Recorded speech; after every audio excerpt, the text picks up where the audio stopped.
दशकं 6 व्यासनारद समागमम् त्वदिच्छया देवि पुलस्त्यवाचा पराशरात् विष्णुपुराणकर्तुः मुनेर्हरिर्लोकहिताय दीपात् यथा प्रदीपो जनिकृष्णनामा वेदं चतुर्धा विदधत्स कृष्ण द्वैपायनो व्यास इति प्रसिद्धः वेदान्तसूत्राणि पुराणजालं महेतिहासं च महांश्चकार तपः प्रवृत्तः कलविङ्गपोतं मात्रा स संलालितमाश्रमान्ते पश्यन्नदन्यामनपत्यतां स्वां सपुत्रभाग्यातिशयं च दत्यौ सत्पुत्रलाभाय तपश्चिकाशुः तीव्रं महामेरुसमीपमेत्य आराधनीयः क इति क्षणं स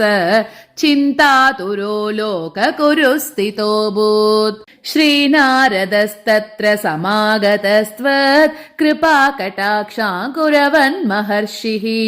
अर्घ्यातिसम्पूजित आसनस्थो व्यासेन पृष्टः प्रहसन्निवाह किं चिन्तया कृष्ण भजस्व देवीं कृपावती वाञ्छितदानदक्षा अहेतुरेषा खलु सर्वहेतुः निरस्तसाम्यातिशया निरीहा सैषा महाशक्तिरिति प्रसिद्धा यदाज्ञया ब्रह्म रमेश रुद्राः ब्रह्माण्डसर्गस्थितिसंहृतिश्च कुर्वन्ति कालेन शते स्वतन्त्राः यस्याश्च ते शक्तिभिरेव सर्वः कर्माणि कुर्वन्ति सुरासुराद्याः मर्त्या मृगा कृष्णपतत्रिणश्च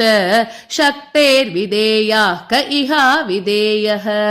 प्रत्यक्षमुख्यैर्न च सा प्रमाणैः ज्ञेया तपोभिः कठिनैर्व्रतैश्च न वेदशास्त्राध्ययनेन चापि भक्त्यैव जानाति पुमान् महेशीम् तामेव भक्त्या सततं भजस्व सर्वार्थदां कृष्ण तवास्तु भद्रम्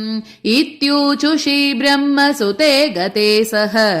व्यासस्तपोक्तं गिरिमारुरोह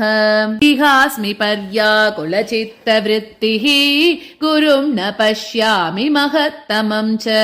सन्मार्गतो मां नय विश्वमातः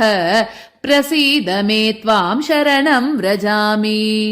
सर्वमङ्गलमाङ्गल्ये शिवे सर्वार्धसाधके शरण्ये त्र्यम्बके गौरी नारायणि नमोऽस्तु ते ॐ श्रीमात्रे नमः।